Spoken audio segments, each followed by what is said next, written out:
اعوذ باللہ من الشیطان الرجیم، بسم اللہ الرحمن الرحیم، اللہم صلی علی محمد وعلی آل محمد۔ السلام علیکم۔ جہاں رہیں خوش رہیں، پھولوں کی طرح ہنستے اور مسکراتے رہیں۔ میں اور آپ ہیں اپنے پروگرام میں جس کا نام ہے دل کی بات صفا کے ساتھ۔ ایک عجیب بات ہے، انسان ساری زندگی ایک ایسی چیز کے پیچھے بھاگتا ہے جس کے بارے میں اسے پہلے دن سے پتا ہے کہ یہ ہمیشہ اس کے پاس نہیں رہے گی، پھر بھی وہ بھاگتا ہے۔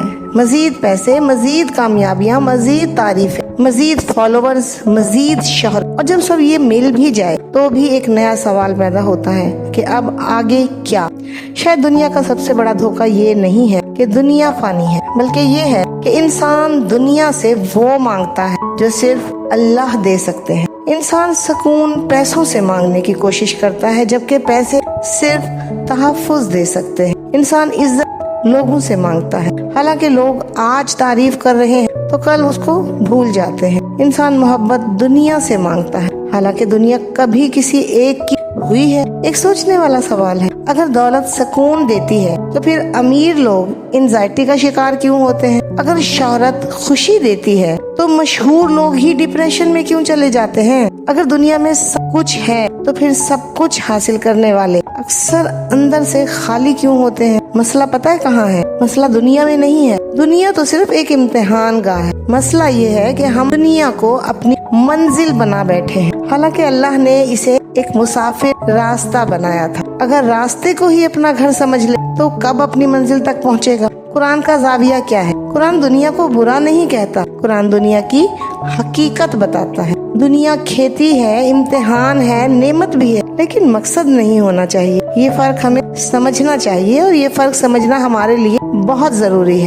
فرض کیجئے آپ ایک ہوٹل میں ایک رات کے لیے ٹھہرتے ہیں، کیا کریں گے؟ کیا اپنی ساری جمع پوجی اس کمرے کو سجانے پر لگائیں گے؟ نہیں، اس کمرے سے، اس ہوٹل سے، اس جگہ سے چلے جانا ہے۔ پھر انسان بھی تو دنیا سے جانے کے لیے آیا ہے، اس نے بھی تو اس دنیا کو چھوڑ کر ہمیشہ کے لیے چلے جانا ہے۔ یہ اس کا مقام ہی نہیں ہے جہاں یہ ہمیشہ رہے۔ یہ قیام عارضی ہے، اسے مستقل گھر کیوں سمجھ لیتے ہیں؟ شیطان آپ کو یہ نہیں کہتا کہ آخرت چھوڑ دو، وہ تو صرف اتنا کہتا ہے، کل نماز پڑھ لینا، کل توبہ کر لینا، کل قرآن پڑھ لینا، کل بدل جانا، اور یہی کل ہمیں لے ڈوبتی ہے۔ انسان کی پوری زندگی یہ کل ہی کھا جاتی ہے۔ اپنے آپ سے ایک سوال ضرور پوچھئے گا، اگر آج آپ کی زندگی ختم ہو جائے تو آپ کس چیز پر سب سے زیادہ افسوس کریں گے؟ اس پر جو گناہ کیے، یا ان پر جو نیکیاں کر سکتے تھے اور نہیں کر سکے؟ اس پر کریں گے جو مال کمایا، یا اس وقت پر جو ضائع کر دیا؟ دنیا کی سب سے بڑی کامیابی یہ نہیں کہ لوگ آپ کو کیا دیکھتے ہیں، بلکہ یہ ہے کہ اللہ آپ کو کیسے دیکھتا ہے۔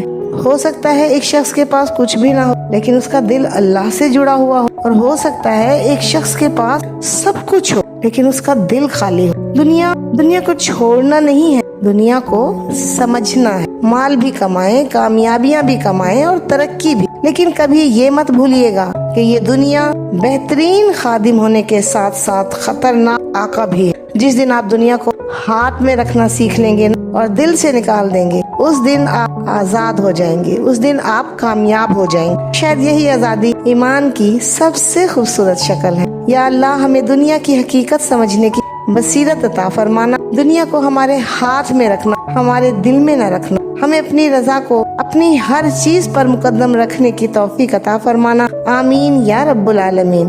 اگر میری بات آپ کے دل کو ذرا سی بھی چھو کر گئی ہو تو میرے اس چینل دل کی بات صفا کے ساتھ کو ضرور سبسکرائب کیجیے گا، اس ویڈیو کو لائک کیجیے گا اور شیئر کیجیے گا۔ اپنا بہت خیال رکھیے گا، اپنوں کا خیال رکھیے گا۔ اللہ حافظ۔